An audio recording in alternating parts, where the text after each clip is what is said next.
भारतीय संविधानाच्या 75व्या वर्षाच्या पर्वानिमित्त राज्यस्तरावर भारतीय संविधान विचार जागर स्पर्धा आयोजित करण्यात आली आहे. E light certification and innovative सोल्युशन्सचे संचालक आबासाहेब थोरात आणि स्वप्ना थोरात यांनी आज ही माहिती पत्रकार परिषदेत दिली. भारतीय संविधानास लागू होऊन 75 वर्ष पूर्ण झाल्यानिमित्त संविधानातील मूल्यांचा जागर व्हावा यासाठी राज्यस्तरावर भारतीय संविधान विचार जागर स्पर्धा आयोजित करण्यात आली आहे. आबासाहेब थोरात आणि स्वप्ना थोरात यांनी सांगितलं की विद्यार्थ्यांपासून सामान्य नागरिकांपर्यंत सर्वांसाठी खुली असलेल्या या स्पर्धेत 3 गट ठेवण्यात आले आहेत. गट अ 7वी ते 10वी, गट ब 11वी ते पदवी आणि गट क सर्वांसाठी खुला असून प्रत्येक स्पर्धकाला मोफत संविधान पुस्तक, प्रमाणपत्र आणि पदक दिले जाणार आहे. प्रथम क्रमांकासाठी 3 लाख, द्वितीयसाठी 2 लाख आणि तृतीयसाठी 1 लाख रुपयाची रोख पारितोषिके ठेवण्यात आली आहेत. याशिवाय उत्तेजनार्थही भरघोस बक्षिसांची तरतूद आहे.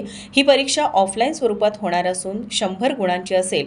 90 बहुपर्यायी आणि 2 वर्णनात्मक प्रश्न विचारले जाणार आहेत. महाराष्ट्र शासनाच्या घर घर संविधान उपक्रमास या स्पर्धेमुळे चालना मिळणार आहे.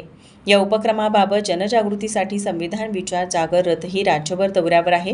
या उपक्रमामुळे संविधानाच्या अध्ययनाबरोबरच विद्यार्थ्यांना, नागरिकांना विचारशील, सजग आणि साक्षर बनवण्याचा प्रयत्न होत असून अधिकाधिक लोकांनी यात सहभागी व्हावं असं आवाहन आयोजकांनी केलं आहे.